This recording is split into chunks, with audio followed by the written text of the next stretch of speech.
अथ मंत्रपाठः।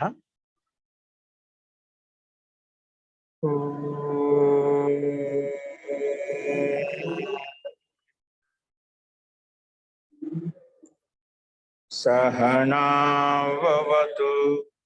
सहनौ भुनक्तु सह वीर्यं करवावहै तेजस्विनावधीतमस्तु मा विद्विषावहै। ओम शांति शांति शांति।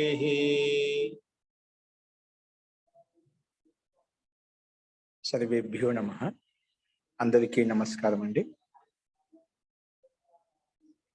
మనము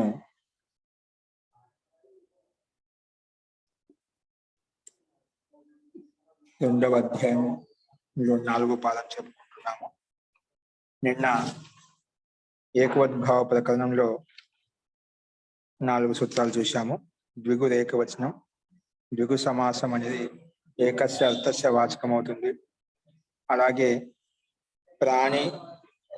ప్రాణ్యంగవాచి, తుర్యంగవాచి, శరణంగవాచి ద్వంద్వ సమాసం ఏదైతే ఉందో అది కూడా ఏకోద్భావం అవుతుంది.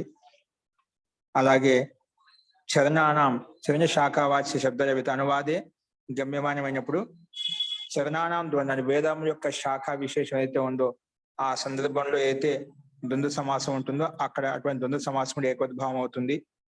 అలాగే అధ్వర్యు కృతుల నపుంసకం. అధ్వర్యు అంటే అధ్వర్యు వేదే విహిత యహ క్రతు. వేదంలో విహితమైనటువంటి ఏదైతే క్రతు యజ్ఞం ఏదైతే ఉందో దాన్ని అధ్వర్య క్రతు అంటాం. అటువంటి అధ్వర్య క్రతు విషయంలో కూడా అద్వైత కల్ప విషయంలో శబ్దాలు ఏవైతే ఉన్నాయో ఆ శబ్దంలో కూడా ద్వంద్వ సమాసం అవుతుంది అని చెప్పి ఇక్కడ మనం అటువంటి ద్వంద్వ సమాసం కూడా ఏకోద్భావం అవుతుందని చెప్పి ఇక్కడ చెప్పుకున్నాము. సో ఈ రకంగా ఇంతవరకు చూసాము. ఇందులో ఎవరికన్నా ఏమైనా సందేహాలు ఉంటే అడగండి.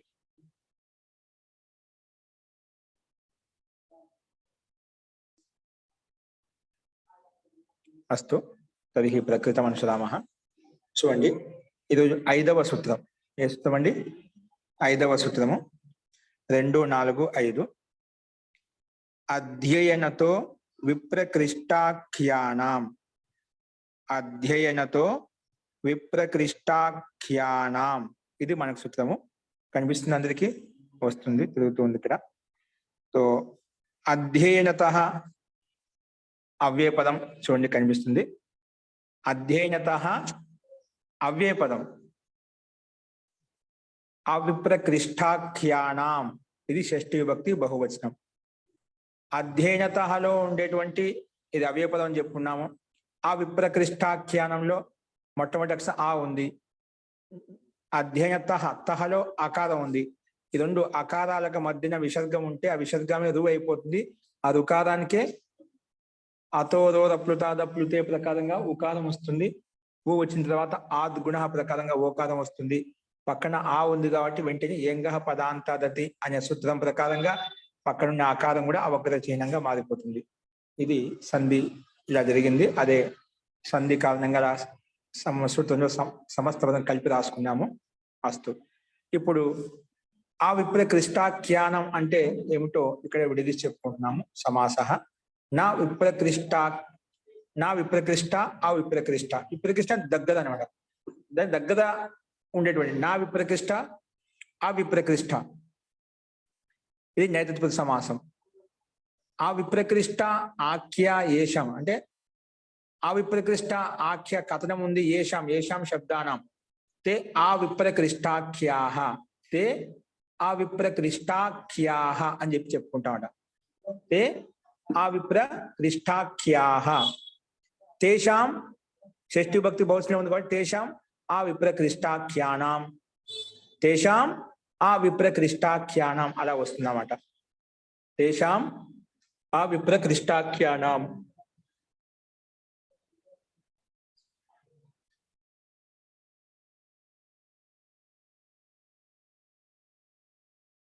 తేషాం ఆ విప్రకృష్టాఖ్యానం అని చెప్పి చెప్పాను.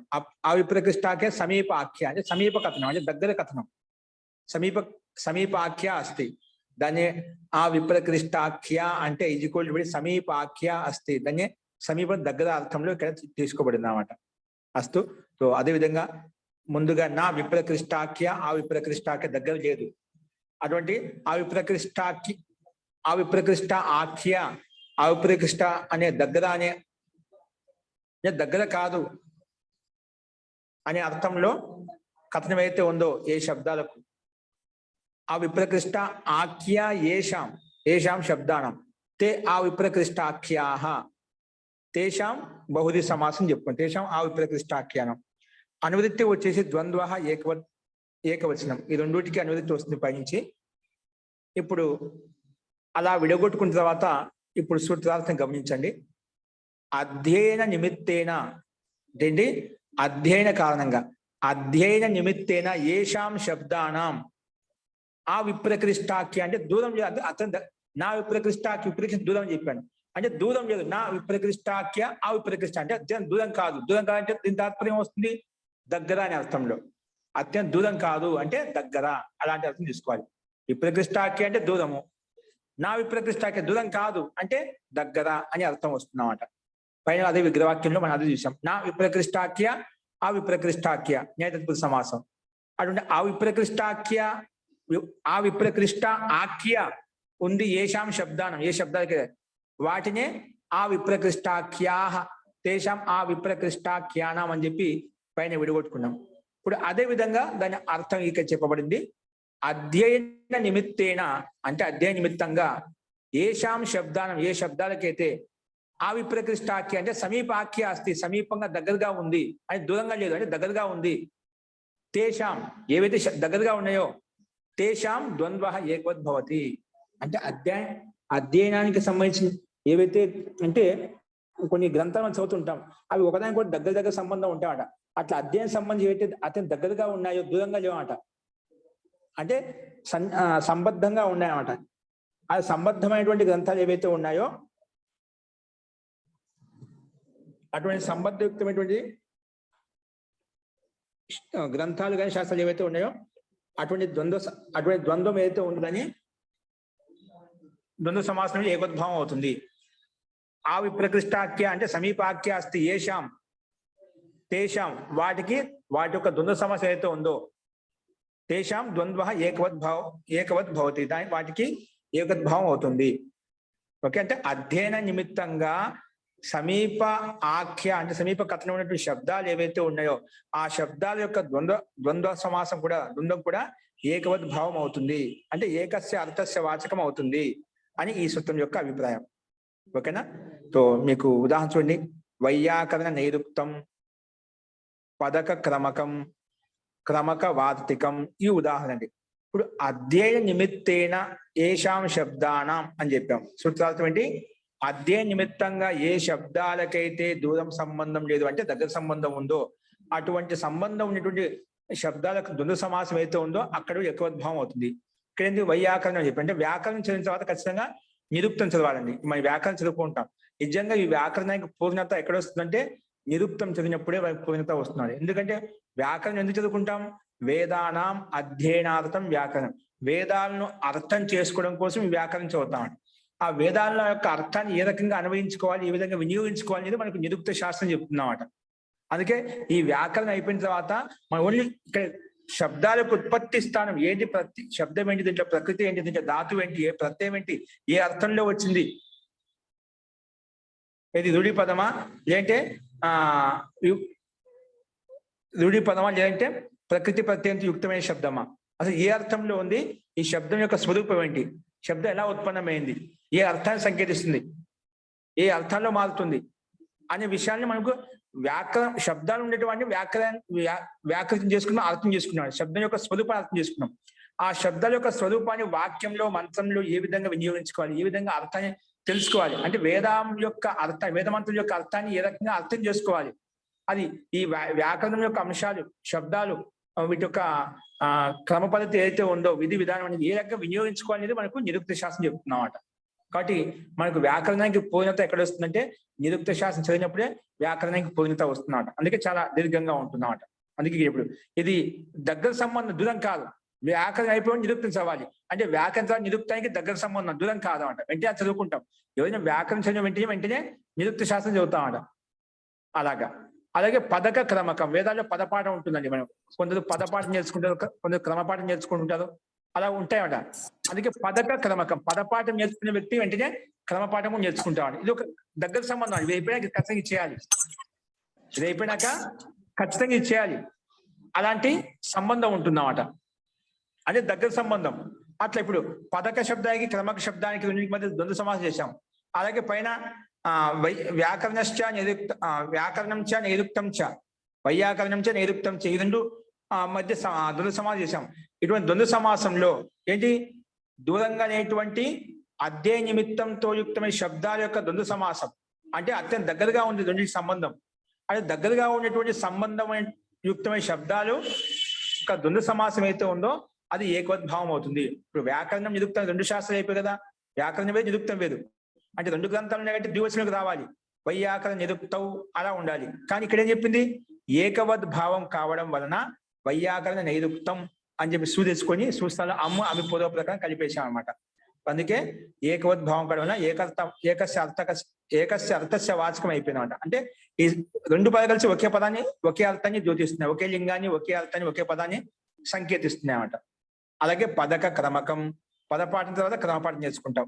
ఈ రెండింటి మధ్య ద్వంద్వ సమాసానికి ఏకోద్భావం చేశాం. ఏకోద్భావం చేయడం వలన ద్వివచనంలో ప్రత్యయం రావాల్సింది ఇక్కడ ఏకవచనం సూ తెచ్చుకుని అమి పూర్వతో కలిపేశామట. అలాగే క్రమక వార్తికం, క్రమపాఠం నేర్చుకున్న తర్వాత వార్తికాలు నేర్చుకోవాలి. అది ఒక విధానం అంట, ఒక వ్యవస్థ. నేర్చుకోవడానికి, చదువుకోవడానికి ఒక ప్రక్రియ. క్రమక వార్తికం, అది క్రమపాఠం తర్వాత ఏమవుతుంది, వార్తికాలు నేర్చుకుంటామట. అందుకే క్రమక వార్తిక రెండు ఉన్నాయి కదా. ద్వివచనం ప్రాప్తం అవుతుంటే మన ప్రకృతి సూత్రము ఇవన్నీ అధ్యయ నిమిత్తంతో యుక్తమైన శబ్దాలు, అది వీటి మధ్య పరస్పర సంబంధం దూరం కాదు, పరస్పర దగ్గర సంబంధం ఉంది కాబట్టి, సమీపాఖ్య ఉంది కాబట్టి అటువంటి మధ్య జరిగిన ద్వంద్వ సమాసం అయితే ఏకోద్భావం అయిపోయింది. ఏకోద్భావం కావడం వల్ల ఏకస్య అర్థస్య వాచకం కాబట్టి సూ తెచ్చుకుని అమి పూర్వ ప్రకారం కలిపేసుకుంటే క్రమక వార్తికం, పదక క్రమకం, వైయాకరణ నైరుక్తం అని ఇక్కడ చెప్పబడింది. ఇందులో వ్యాకరణ శబ్దం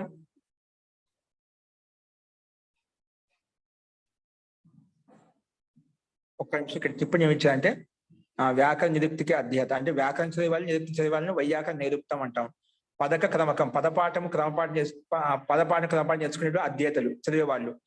క్రమక వార్తికం, క్రమపాఠం తర్వాత వృత్తి క్రమక వార్తికం అంటే ఆ క్రమపాఠం తర్వాత దాని యొక్క వృత్తి చదివేవాళ్ళు అంటే దాని యొక్క వ్యాఖ్యానం చదివేవాళ్ళు. అటువంటి చదివేవాళ్ళు ఎవరైతున్న వారిని క్రమక వార్తికం అని చెప్పి చెప్పుకుంటామట. అస్తు ఇక కింద ఏమిచ్చాను, వ్యాకరణ పూర్ణ కరణేక పశ్చాత్ నిరుక్తి పడాజాత. చూడండి ఇక్కడ ఇవి చెప్పారు. వ్యాకరణం పూర్ణం అయిపోయిన తర్వాత నిరుక్తి పడాజాత, నిరుక్తిని చదవాలి ఖచ్చితంగా. ఏవం వేదిక పదపాఠ పడి లేనికి పశ్చాత్, వేదంలో ఉండే పదపాఠం అంటే పదపాఠం అంటే ఒక్కొక్క పదాన్ని విడిచి నేర్చుకోవడం అండి. వేదాలు నేర్చుకునేటప్పుడు చిన్న పిల్లలకు ముందుగా ప్రారంభంలో వేదారంభ సంస్కరించినప్పుడు పదపాఠం నేర్పిస్తా, అంటే ఒక్కొక్క పద విడివిడిగా నేర్చుకుంటాను. దానివల్ల ముందు పదపాఠం నేర్చుకున్నా అంటే వాళ్ళకి స్పష్టంగా అర్థమవుతుంది, త్వరగా నేర్చుకోగలుగుతామట. అందుకే పదపాఠం తర్వాత ఏం చేసుకోవాలి, పదపాఠం తర్వాత వెంటనే క్రమపాఠం కూడా చదువుకుంటారన్నమాట. పదపాఠం అయిపోయిన తర్వాత క్రమం కూడా చదివేస్తామట అన్నిటిని కూడా. అందుకే పదపాఠ పడలేనికి పశ్చాత్ క్రమపాఠ పడితే చదువుతారు. సో ఏ సబ్ అధ్యయన के निमित्त से समीप की आख्य वाले शब्द है. ఇవన్నీ అధ్యయన పరంగా చూసుకుంటే వెండి పరస్పర ఒకదాని సంబంధం ఉన్నాయి, దగ్గర సంబంధం, దూర సంబంధం కాదన్నమాట. పదపాఠం పాడి వెంటనే క్రమపాఠం నేర్చుకుంటాం, వ్యాకరణ తర్వాత నిరుక్తం చదువుతాం. ఇవన్నీ పరస్పర సంబద్ధం ఉండాలి, దగ్గర సంబంధం ఉందన్నమాట. కాబట్టి ఇవి అధ్యయంతో నిమిత్తమై ఉన్నాయన్నమాట. అంటే ముందు పదం ఒక అర్థాన్ని సంకేతిస్తుంది, ఇంకొక అర్థాన్ని సంకేతిస్తుంది. రెండు కూడా అధ్యయన నిమిత్తమే, అధ్యయన కారణమే. రెండు గ్రంథాలు కూడా అధ్యయనకి సంబంధించినవి అన్నమాట. అది దగ్గర సంబంధం కూడా ఉన్నాయి. కాబట్టి అటువంటి అధ్యయన నిమిత్తంతో యుక్తమైన శబ్దాల్లో దగ్గర సంబంధం ఉంది కాబట్టి అటువంటి శబ్దాల మధ్య అయితే ద్వంద్వ సమాసం చేశామో అది ద్వంద్వ సమాసం ఏకోద్భావం అవుతుంది, ఏకస్య అర్థస్య వాచకం అవుతుంది అని ఇక్కడ మనం చెప్పుకున్నామండి. అన్నింటిలో ద్వంద్వ సమాసం ఏకోద్భావం చేసుకోగానే ఏమవుతుంది, స నపుంసకం. నువ్వు ఎవరికైతే ఏకోద్భావం చేశామో అవన్నీ కూడా నపుంసక లింగాలు అవుతాయి అని చెప్పింది. నపుంసక లింగాలు అయితే చెప్పింది కాబట్టి అతోం అమి పూర్వ ప్రకారంగా పూర్వరూపం చేసుకున్నామండి. లేకపోతే ఈ స నపుంసకం అనే సూత్రం వచ్చేసి ఏకోద్భావానికి నపుంసక లింగం చేయకపోతేనా మనకు ఏకస్య అర్థస్య వాచకం ప్రకారంగా సూస్థానం అమ్మ వచ్చేది కాదు. ఇది నపుంసకలింగం చేసింది కాబట్టి అమ్మ వచ్చేసి అమ్మి పురోహ ప్రకారం కలిపేసుకున్నమాట. అస్తు. సో ఇలా చెప్పుకున్న తర్వాత ఇక్కడ క్రమక పదక క్రమకం ఉంది కదా, ఆ క్రమక శబ్దం ఎలా తయారైందంటే పదక క్రమక క్రమాదిభ్యో ఉన్ అనే సూత్రం ప్రకారం ఉన్ ప్రతి తీసుకొచ్చాయి. క్రమకలో అక కనిపిస్తుందా? పదకలో అక, క్రమకలో అక, ఈ రెండింటి మధ్య క్రమాదిభ్యో ఉన్ అనే సూత్రం ప్రకారంగా ఉన్ ప్రతి తీసుకొచ్చాను. ఉన్ తీసుకురాగానే యువోర నాకో ప్రకారం యూ స్థానంలో అక్క వచ్చింది అనమాట. ఏమొచ్చింది? అక్క వచ్చేసి పదక అనుబంధంలో వేసి ఉన్క ఊ మిగులుతుంది కదా, యువోర నాకో ప్రకారం ఊ స్థానంలో అక వచ్చింది అనమాట. అందుకే పదక క్రమక అనే రూపాలు సిద్ధించామట. పదక క్రమకమే ఉన్ ప్రత్యయ హువా హై, ఉన్ ప్రత్యయం వచ్చింది. అలాగే క్రమకలు ఏమొచ్చింది? క్రమక వార్తికం క్రతుప్తాది సూత్రాంతార్థక్ అనే సూత్రం ప్రకారంగా ఇది కూడా వార్తికంలో టక్ ప్రత్యయం వచ్చింది. ఇప్పుడు క్రమక వార్తికం ఉంది కదా, క్రమక వార్తికంలో కం అంటున్నదా, ఎక్కడి నుంచి వచ్చిందంటే టక్ ప్రత్యయం నుంచి వార్తిక శబ్దం తయారైంది. టక్ ప్రత్యయం ద్వారా వార్తిక శబ్దం వచ్చింది అన్నమాట. వార్తిక శబ్దం అయిపోయింది కాబట్టి వార్తిక టక్ ప్రత్యయం వచ్చింది. టక్ రాగానే ఇది ద్వంద్వ సమాసం కాబట్టి సుస్థానంలో అమి పురోహ కలిపేసుకుంటే వార్తికం వచ్చింది. అది కేవలం వార్తికంలో ఏ ప్రత్యయం ఉంది, అలాగే పదక క్రమకలో ఏ ప్రత్యయాలు ఉన్నాయి, ఎలా తయారయ్యి అనే శబ్దాలు చూపించారన్నమాట. ఓకేనా? పదక క్రమకలో ఉన్ ప్రత్యయం వచ్చింది, వార్తిక శబ్దంలో టక్ ప్రత్యయం వచ్చేసి ఈ రూపాలు తయారయ్యాయి. మొత్తానికి మనం గమనించాల్సింది ఏంటంటే ఇక్కడ ఇవి అధ్యయనానికి నిమిత్తమైనటువంటివి, దగ్గర సంబంధం ఉంది కాబట్టి అటువంటి చోట మన ఈ ప్రకసూత్రం ప్రకారంగా ద్వంద్వ సమాసం చేసుకున్నాము. ద్వంద్వ సమాసం చేశాం కాబట్టి అటువంటి ద్వంద్వ సమాసానికి ఏకోద్భావం చేశాం. ఏకోద్భావం కూడా ఏకస్య అర్థస్య వాచకం అయిపోయింది అన్నమాట. ఇది దీని యొక్క తాత్పర్యం. అస్తు. ఇప్పుడు మీకు అర్థమైంది అనుకుంటాను. ఇందులో ఎవరికైనా ఇష్ట సందేహం ఉందా? సూత్రాలతో అభిప్రాయము, ఈ సూత్రం యొక్క ప్రయోజనం అర్థమైంది కదా అందరికి? మహోదయ, పదపాఠం అంటే పదాల గురించి తెలుసుకుంటాము, అది అర్థం అవుతుంది. క్రమపాఠం అంటే అక్కడే నేర్చుకుంటామండి. క్రమంగా పదభాగం కాకుండా మొత్తం పూర్తిగా నేర్చుకుంటాం, నిలబడకుండా. పదం దగ్గర ఆగిపోకుండా పూర్తిగా నేర్చుకుంటాం. క్రమం మొత్తం నేర్చుకుంటాం. దేని తర్వాత ఏది రావాలి, దేని తర్వాత ఏది రావాలి, ఆ క్రమం అంతా నేర్చుకుంటామండి. క్రమం మొత్తం నేర్చుకుంటాం. సరే అండి, అలాగే. చాలా మంది వాడుతుంటారు, మేము పదపాఠం నేర్చుకున్నాం, క్రమపాఠం నేర్చుకున్నాం అని అంటారు. పదపాఠం చెప్పే చూడండి, మీరు ఒకసారి మీకు యూట్యూబ్ లో కొట్టినా వస్తుందేమో. పదపాఠం చెప్పారు, క్రమపాఠం చెప్పారు, భిన్నంగా ఉంటుంది. పదపాఠం ఒక్కొక్క పదం ప్రకారం చెప్పుకుంటూ పోతున్నాడు. మనం విడగొట్టుకుంటే వాటి సంధి, క్రమపాఠం మొత్తం సంధియుక్తంగా నేర్చుకుంటాం అన్నమాట. ఎలా ఉందో అలాగా పదపాఠం సంధి విడగొట్టి నేర్చుకుంటారు అన్నమాట. మనకు సూత్రాలున్నా మంత్రాలన్నా శ్లోకాలు ఖచ్చితంగా ఏదైనా ఏ విద్వాంసున్నా దాన్ని సంధియుక్తంగా రాస్తారండి. సంధి విడగొట్టి రాయాలి. ప్రారంభంలో మనం ఉంటాం అది అన్వయం పదవిభాగం చేసుకొని దాన్ని అలా అర్థం చేసుకుంటాం. కానీ ఎవరైనా సూత్రకారులైనా వ్యాఖ్యాకారులైనా దాన్ని సంధియుక్తంగానే దాన్ని రాస్తారు అనమాట. అవును అవును. అందుకే మనం పదభాగం చేసుకుంటాం. పదభాగం చేసుకున్న తర్వాత అన్వయం చేసుకున్న తర్వాత మనం అప్పుడు దాని యొక్క అర్థం చేసుకోవడం కోసం, చెప్పడం కోసం ప్రయత్నం చేస్తుంటాం అన్నమాట. రెండు అధ్యయనానికి సంబంధించిన నిమిత్తం కాబట్టి రెండు దానికి సంబంధించినవి దగ్గర సంబంధం కూడా ఉంది. దీని తర్వాత ఇది చేయాలని చెప్పాం కాబట్టి అటువంటి సందర్భంలో ఆ శబ్దాలకు ద్వంద్వ సమాసం చేసాం కాబట్టి అటువంటి ద్వంద్వ సమాసం ఏకోద్భావం అవుతుంది. ఏకోద్భావం పరంగా ఏకస్య అర్థస్య వాచకంలో సు తీసుకొని అమి పురవహతో కలిపేసుకున్నామండి. గురువు గారండి, అదే క్రమ ఇది అది అని అంటే ఇప్పుడు ఒక శ్లోకాన్ని పదవిభాగం చేయడం తర్వాత ఏంటంటే అన్వయక్రమం చేయడం, దాన్నేనండి క్రమపాఠం అంటే? అది క్రమపాఠం. అదే అన్వయం అంటే మన పదాలు విడగొట్టుకుందా, అన్వయం అంటే క్రమంగా పెట్టుకోవడం అంట. అర్థానుగుణంగా ఆ పదాలు ఏవైతే విడగొట్టు పదవిభాగం చేస్తే ఏమైనా సూత్రంలో, శ్లోకంలో, మంత్రంలో ఏవైతే ఉన్నాయో అవి ఉన్న క్రమంగా పదాలు విడగొట్టుకుంటాం, సంధిని విడగొట్టి రాసుకుంటాం. అన్వయం అంటే ఆ పదాలను కొన్ని పదాలు క్రియాపదాలు వెనక ఉంటాయి, మధ్యలో ఉంటాయి, వెనక ముందు ఉంటాయి అంట. ఆ పదాన్ని ఒక వ్యవస్థితంగా పెట్టుకోవడం అంటే చదివితేనే అర్థం వచ్చే విధంగా క్రమంగా అన్వయక్రమం అంటారు. దాన్ని అన్వయక్రమం అంటాం. పదాలను ఒక ఆర్డర్లో పెట్టుకోవడం అంట. పదవిభాగం అంటే అంటే ఎక్కడికక్కడ దాన్ని విడదీయడం ఎక్కడికక్కడ విడదీయండి పద విభాగం ఉంటాము. అస్తు. నెక్స్ట్ చూడండి, జాతిర అప్రాణినాం. జాతిర అప్రాణినాం. జాతి ప్రథమా విభక్తి ఏకవచనం, అప్రాణినాం షష్ఠి విభక్తి బహువచనం. జాతి ప్రథమా విభక్తి ఏకవచనము, అప్రాణినాం షష్ఠి విభక్తి బహువచనం. సమాసం చూడండి, నా ప్రాణిన. అప్రాణిన శబ్దం విడగొట్టుకుంటున్నామండి. నా ప్రాణిన అప్రాణిన. ప్రాణివాచక శబ్దం ఉండకూడదంట. ఏంటి? ప్రాణివాచక శబ్దమే ఉండకూడదు.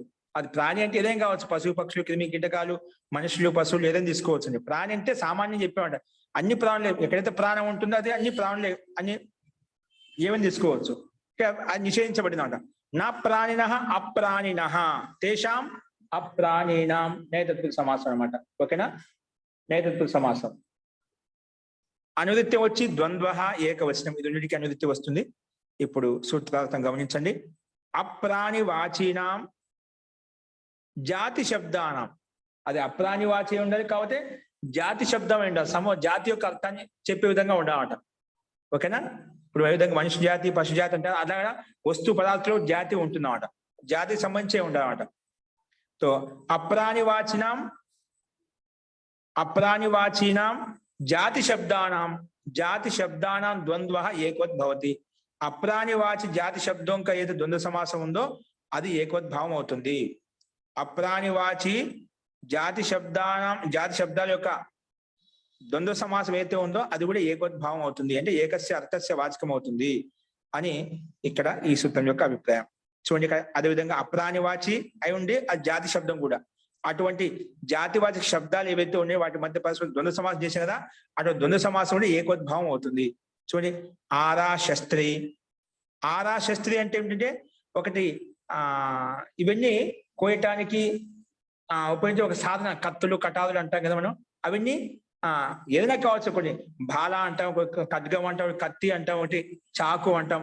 ఇవన్నీ ఒక జాతికి సంబంధించిన మాట. కానీ దానికి రకాల భిన్న భిన్నంగా ఉన్నాయి. ఇవన్నీ ఒక జాతివాచక శబ్దాలైనా దాన్ని ఒక చిన్న చేసాము, ఒక బ్లేడ్ లాగా చేసాము, ఒక కత్తి లాగా చేసాము, ఒక ఖడ్గం లాగా చేసాము, అది బాలు లాగా చేసాము, ఒక రంపం లాగా చేసాము. దానికి ప్రభేదాలు అన్నమాట. ఇవన్నీ జాతివాచక శబ్దాలు అన్నమాట. అందుకే ఆరా శస్త్రి రెండు శస్త్రం యొక్క ప్రయోగాలు అన్నమాట. అది జాతివాచక శబ్దాలు. కానీ ఆరా శస్త్రి రెండు మధ్య మనం ద్వంద్వ సమాసం చేసుకున్నామట. అంటే ఆరాకి శస్త్రికి రెండు శస్త్ర విశేషాలు, అవయవ విశేషాలు అన్నమాట. కాబట్టి రెండు ఉన్నాయి కాబట్టి ద్వివచనంలో రావాలి, ద్వివచనంలో అవు రావాలి. కానీ ఇక్కడ ఇది ప్రాణివాచి కూడా కాదు, జడ పదార్థాలు కదా, లోహతత్వాలు అన్నమాట. ఈ ప్రాణం లేదు దీంట్లో. అప్రాణి వాచక శబ్దము ప్లస్ జాతితో యుక్తమైంది జాతి శబ్దానం. ఇప్పుడు ఆరా అనేది ఒక శబ్దము, శస్త్రిని ఒక శబ్దం, అంటే రెండు శస్త్ర విశేషాలు అన్నమాట, ఆయుధ విశేషాలు. కాబట్టి అది అప్రాణివాచి కూడా, ఆ జాతి వాచక శబ్దాలు కూడా ఉన్నాయి. కాబట్టి అటువంటి వాటి మధ్య ద్వంద్వ సమాసం జరిగే అటువంటి ద్వంద్వ సమాసం ఏకవద్భావంతో యుక్తమవుతుంది. అందుకే ఆరా శస్త్రి, ఇక్కడ సు తీసుకొచ్చాము, సుకి లోపం అయిపోతుంది అన్నమాట. అలాగే ధానా శష్కులి అంటే ఏమిటి? సత్తు. మనం కొన్ని సత్తు ఎలా తయారు చేస్తామండి? ఇప్పుడు అవన్నీ రాగులు, కొర్రలు ఇవన్నీ దాటిని దంచి పిండి పట్టించేసి అన్ని కలిపి మిక్సీ పట్టేసి సత్తు కింద ఎండాకాలంలో ఎక్కువగా చల్లదనం కోసం వాడుకుంటూ ఉంటామండి. దాన్ని సత్తు అంటాం. ఇప్పుడు అప్రాణివాచి, ఇది కూడా అప్రాణివాచి ప్లస్ అలాగే ఇది జాతి వాచి అండి. ఇప్పుడు అనేక రకాల పిండి ఉన్నాయండి. ఇప్పుడు రాగులు కావచ్చు, కొర్రలు కావచ్చు, ధాన్యం జొన్నలు కావచ్చు, అట్లా రకరకాల పిండులు ధాన్యం యొక్క పిండి ఏదైతే ఉందో ఇవన్నీ ధాన్యం కింద వచ్చేస్తాయి. కానీ భిన్న భిన్న ప్రకారాలు అన్నమాట, పేర్లు భిన్న భిన్నంగా ఉన్నాయి. ఇది జాతి భాష శబ్దం అన్నమాట. అందుకే ధానా శష్కులి రెండు అప్రాణివాచి ప్లస్ జాతివాచ శబ్దాలు. కాబట్టి ఈ రెండింటి మధ్య అయితే ద్వంద్వ సమాసం చేసామో ఆ ద్వంద్వ సమాసం ఏకోద్భావం ప్రాప్తమవుతుంది. అందుకే ధానా శష్కులి అని చెప్పి ఇక్కడ కూడా మనకు ఏకోద్భావం అయిపోయింది. ఏకోద్భావం వల్ల సు తెచ్చుకుంటాము, ఆ సుకి లోపం చేసేస్తాం అనమాట. ఓకే, అస్తు. సత్తు అదు పూరి, శష్కులి అంటే పూరి. నెక్స్ట్ కట్వా పీఠం. కాట్ అది చౌకి. ఇప్పుడు మంచం అన్న, చౌకి అన్న ఇవన్నీ దాదాపుగా అవే ప్రకారాలు, భిన్న భిన్న ప్రభేదాలు అన్నమాట. దానికే రకరకాలు చేసుకుంటారు. చెక్క మంచాలతో ఇవన్నీ చెక్కలతో భిన్న భిన్న ప్రకారాలు చేసే సాధనాలు అన్నమాట. ఓకేనా? సో ఇక్కడ కూడా కట్వా పీఠం, కట్వా మరి చౌకి. అలాగే ఇక్కడ కట్వా పీఠం, ఇక్కడ కూడా ఈ రెండు మధ్య ద్వంద్వ సమాసం చేసాము. అటువంటి ద్వంద్వ సమాసము అది అప్రాణివాచి, అది జాతివాచి. కాబట్టి రెండు మధ్య ద్వంద్వ సమాసం చేసి ఆ ద్వంద్వ సమాసం ఏకోద్భావం అయిపోయింది. అందుకే ఏకార్థ వాచకం సు తెచ్చుకుని అమ్ము చేసుకుని ఇక్కడ కట్వా పీఠం అయిపోయింది ఇక్కడ. అలాగే ఘటపటం, ఘటం అంటే కుండలు, ఘటం అంటే కుండ. అది కుండల్లో కూడా మట్టితో అనేక రకాల మన ప్రకారాలు భిన్న భిన్న చేసుకుంటూ ఉంటాం. కుండలు రకాలు వేరేకి ఉంటాయి. ఇవి జాతి అన్నమాట, జాతి సంబంధమే. పటం అంటే వస్త్రం, వస్త్ర జాతి, వస్త్రాలు అనేక రకాల వస్త్రాలు ఉంటాయి కదా. అలా ఘటపటం, ఇక్కడ కూడా ఘట పటకి మధ్య జరిగేటువంటి ద్వంద్వ సమాసంలో ఏకోద్భావం చేశాం. ఏకోద్భావం చేయడం వల్ల ఏకస్య అర్థస్య వాచకాలు అయిపోయాడు. అందుకే ఘటపటం, కట్వా పీఠం. ఆదాశస్త్రి ఇక్కడ ఇకారం శబ్దాలు కాబట్టి దాని పక్కలో ఉండేటువంటి సూకి లోపం చేసుకున్నాడు. ధానా శస్కులి ఇక్కడ కూడా మనకు లోపం అయిపోయింది. దీర్ఘం కాబట్టి హల్ంగ్యాభ్యో దీర్ఘ శృతిశ్య ప్రిక్తం హల్ అనే సూత్రం ప్రకారంగా ఇవి లోపించాలి. అంటే శస్త్రి శస్కులి ఈ రెండు మామూలుగా అయితే దీర్ఘ ఇకారం అంటారండి. ఆదశ్చ శస్త్రీచ ధానాశ్చ శస్కులీచ దీర్ఘ ఇకారం ఉండాలి. వాటికి దీర్ఘ ఇకారానికే హ్రస్వో నపుంసకే ప్రాతిపదికస్య అనే సూత్రం ప్రకారంగా హ్రస్వం అయిపోయిందండి. అయిపోయింది, హ్రస్వం అయిపోయింది. ఓకేనా. అందుకే ఇక్కడ ఆదా శస్త్రి ఈ హ్రస్వం కనిపిస్తుంది. ధానా శస్కులి కలి హ్రస్వం కనిపిస్తుంది అన్నమాట. ఓకేనా. ఇక్కడ దాని పక్కలో ఉండేటువంటి సూకి హల్ంగ్యాభ్యో దీర్ఘ శృతిశ్య ప్రిక్తం హల్ ప్రకారంగా లోపిస్తుంది. అప్పుడు దానా శస్కులే ఉంటుంది, ఆదా శస్త్రి అలాగే ఉంటుందండి. అస్తు ఈ రకంగా ఇది కూడా అప్రాణివాచి జాతి శబ్దాలు ఏవైతే ఉన్నాయో వాటి మధ్య జరిగే ద్వంద్వ సమాసం ఏకోద్భావం ప్రాప్తమవుతుంది చెప్పి మనం చూసామండి. అస్తు. ఇందులో సందేహం ఉందా? అస్తు. ప్రకృతవంశరామ స్లైడ్ మార్చండి. నెక్స్ట్ వచ్చేసి విశిష్టలింగో నదీ దేశో గ్రామాః. విశిష్టలింగో నదీ దేశో గ్రామాః. तो విశిష్టలింగో నదీ దేశో అగ్రామాః. అగ్రామాః ఇక్కడ సంధి వల్ల అగ్రామాః అంటున్నమాట. ఓకే చూడండి కనిపిస్తున్న స్లైడ్ మీకు. విశిష్టలింగః, విశిష్టలింగః ప్రథమా విభక్తి ఏకవచనము. నదీ ప్రథమా విభక్తి ఏకవచనము. దేశః ప్రథమా విభక్తి ఏకవచనము. అగ్రామః, అగ్రామః అగ్రామాః, అగ్రామాః ఇది ఏంటి ప్రథమా విభక్తి బహువచనం. ఈ రకంగా ఈ సూత్రాన్ని పద విభాగం చేసి మనం విడగొట్టుకున్నామండి. మళ్ళీ చూడండి పైన ఒకసారి. ఇక్కడ పైన శస్త్రీ ఔర్ శస్కులి కో హ్రస్వో నపుంసకే ప్రాతిపదికస్య సూత్రస్య హ్రస్వ హో గయా హై. అంటే ఈ సూత్రం ప్రకారంగా శస్కులో ఉండే దీర్ఘానికి శస్త్రిలో ఉండే దీర్ఘానికి హ్రస్వం చేసుకున్నామండి. ఓకే అది గుర్తుపెట్టుకుని పై సూత్రాన్ని యొక్క ఉదాహరణలో. అస్తు. కింద విశిష్టలింగ ప్రథమా విభక్తి ఏకవచనం, నదీ ప్రథమా విభక్తి ఏకవచనం, దేశ ప్రథమా విభక్తి ఏకవచనం, అగ్రామాః ఇది ప్రథమా విభక్తి బహువచనం. దేశలో అగ్రామ రెండు అకారాలకు మధ్య విసర్గం ఉంటే దానికి ఊ అవుతుంది, ఊకి ఓ అయిపోతుంది, ఓకి అవగ్ర చిహ్నం వచ్చేస్తుంది. ఓకి పక్కన ఉండే అకారానికి అవగ్ర చిహ్నం వస్తుంది అన్నమాట. అందుకే దేశోగ్రామాః, దేశోగ్రామాః అక్కడ ఆ సైలెంట్ అయిపోయింది అన్నమాట. ఓకేనా. అంటే పూర్వ రూపంలో కలిసిపోయింది అన్నమాట. అస్తు. సమాసం వచ్చేసి విశిష్టలింగం అంటే ఏమిటి అది విడదీసి చెప్తున్నది ఇక్కడ. విశిష్టం భిన్నం లింగం యస్య. విశిష్టమే కానీ భిన్నం లింగం అంటే భిన్న భిన్న లింగాలు. ఓ దాంట్లో పుల్లింగం ఉంది, ఓ దాంట్లో స్త్రీలింగం ఉంది, ఇంకో దాంట్లో నపుంసక లింగం ఉంది. అలాగా విశిష్టం భిన్నం లింగం యస్య. విశిష్టమైనది అది భిన్నమైన లింగం అండి. భిన్న భిన్న లింగాలు ఉన్నాయి. విశిష్టం భిన్నం లింగం యస్య సా విశిష్టలింగ. అదేనే విశిష్టలింగం అంటామంట. ఏ సమాసం ఇది? విశిష్టం భిన్నం లింగం యస్య. యస్య శబ్ద ఏ శబ్దానికి భిన్న భిన్న లింగాలు ఉన్నాయో అది ఇక్కడ యస్య శబ్దంతో విడగొట్టున్నాం కాబట్టి బహువీ సమాసం అయిపోయినాడు. అన్య పదం యొక్క అన్యపద ప్రధానం బహువీ సమాస. ఇక్కడ అన్య పదం యొక్క పదానికి ప్రాధాన్యత ఇచ్చాం కాబట్టి ఇది బహువ్రీహి సమాసం అయిపోయింది అన్నమాట. ఓకే అస్తు. ఇప్పుడు దీని యొక్క అనువృత్తి వస్తుంది. దీనికి ద్వంద్వ ఏకవచనం. ద్వంద్వ ఏకవచనం ముందు ఇంకో నా గ్రామాః అగ్రామ. గ్రామవాచే ఉండకూడదంట. ఏంటి నదీ వాచక మండలి, దేశవాచక మండలి. కానీ అగ్రామాన్ని గ్రామవాచకం ఉండకూడదు, నిషేధించామట. ఏమిచ్చాడు? నిషేధించబడి అంటే భిన్న భిన్న లింగాలే ఉండాలి.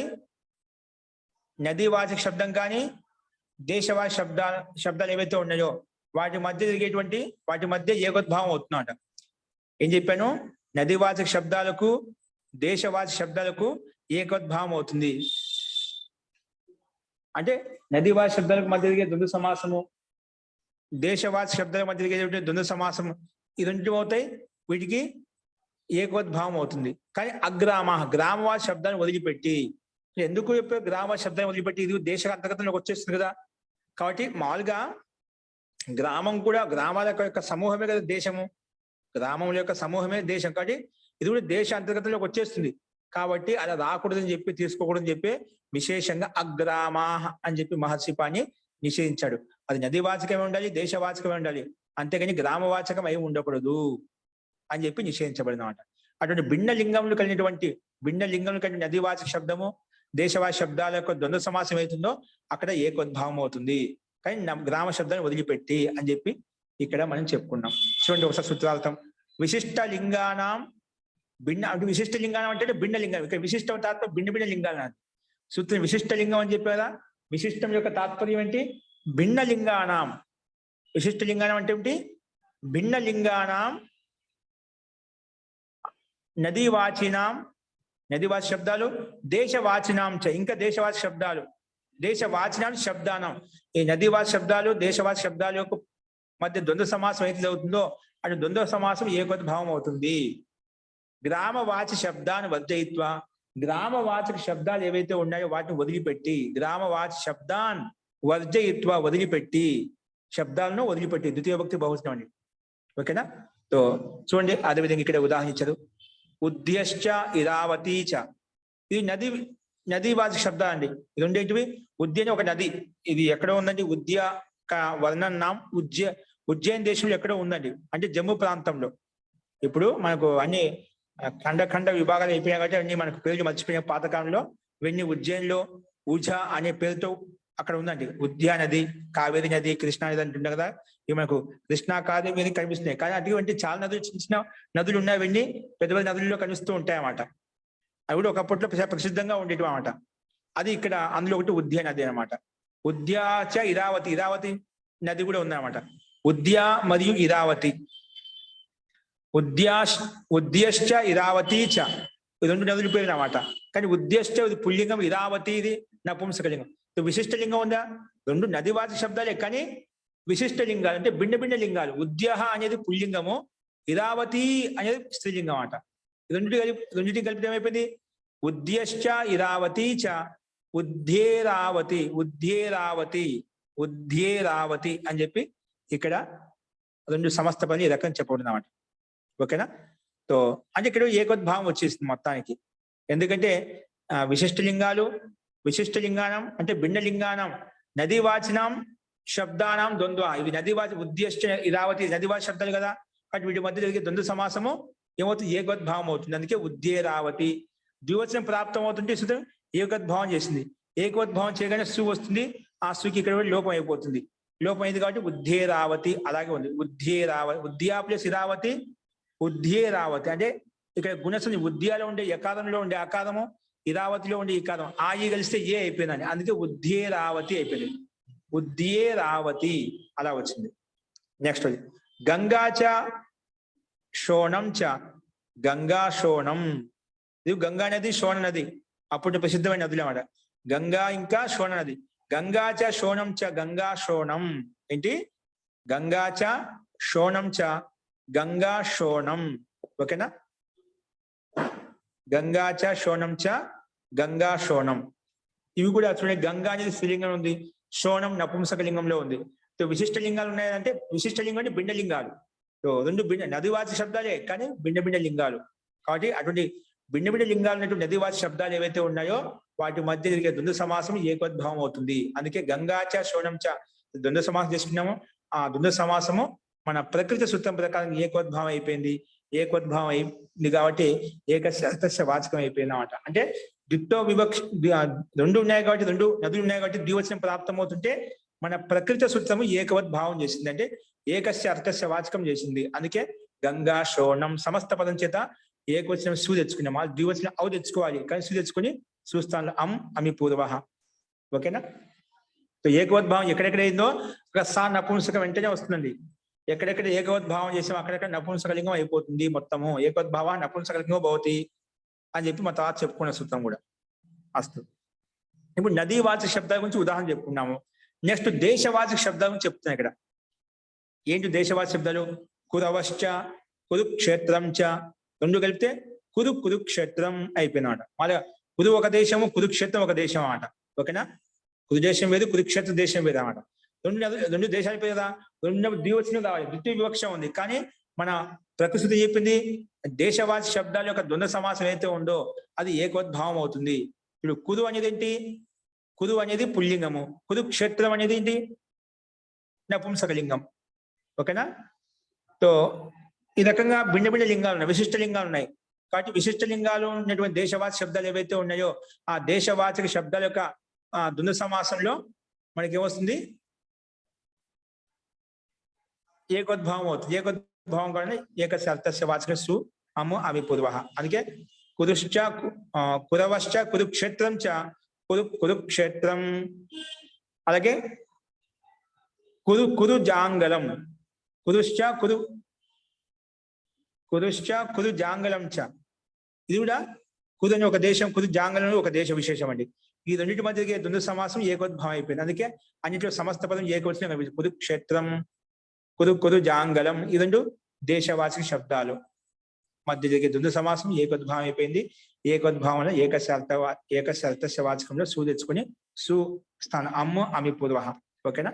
అందుకే ఈ రకంగా మనము చెప్పుకున్నాం. అగ్రామ, ఇది గ్రామవాచక శబ్దాలు కాదు, దేశవాచక శబ్దాలు.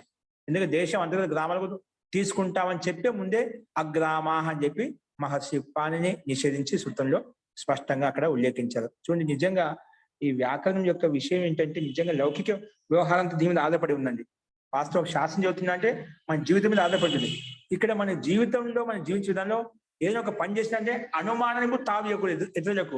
అంటే ముందే ఎటువంటి శంక అనుమానం చేయగలుగుతామంట. ఇప్పుడు దేశం అంటే కొన్ని గ్రామాల యొక్క సమూహం దేశం అడగచ్చు అన్నమాట. నువ్వు అలా అని చెప్పి కూడా దేశం గ్రామ అంతర్గతంలో దేశం అనే గ్రామం పెద్ద వ్యత్యాసం లేదు. ఆ సమూహంలో చెప్పేసాము ఇక్కడ అవయోగంగా తీసుకుంటున్నాం.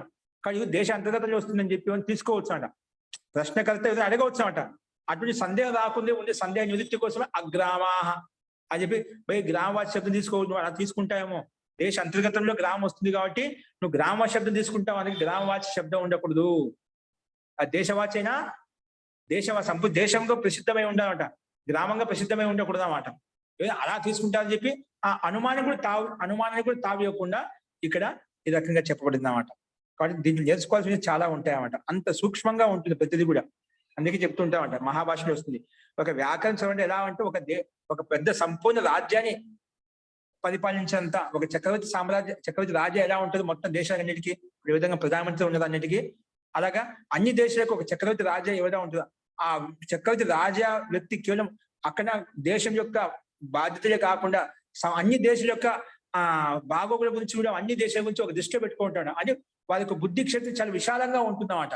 అంత విశాలంగా ఆలోచిస్తుంటాడు. అందరినీ కూడా దృష్టిలో పెట్టుకొని అంత మన వాళ్ళే అనుకొని నాది అనే వాళ్ళు మన అనే భావనతో చూస్తూ ఉంటారు. అన్ని రాజ్యాలు మనవే, అందరికీ సమానంగా ఉండేది, సమాన ఐక్యత ఉండేది, సమానమైన స్థితి ఉండాలని చెప్పి, వ్యవస్థ ఉండాలని చెప్పి ప్రయత్నం చేస్తుంటాడు. అంటే అంత బుద్ధి యోగ్య వ్యక్తికి అటువంటి సామర్థ్యం, అటువంటి యోగ్యత, అటువంటి పదవి ఇస్తాం కదా, అటువంటి శక్తి సామర్థ్యం అంటే ఇంట్లో ఉపయోగపడుతుంది. అంటే ఇంత శక్తిని ఇంట్లో ఉపయోగిస్తాడు. అంత సూక్ష్మంగా ఆలోచించాల్సిన విషయాలు వస్తాయి ఇక్కడ. అంటే శబ్ద విషయంలో అంత బుద్ధి అనేది ఇక్కడ ఉపయోగించబడుతున్నమాట.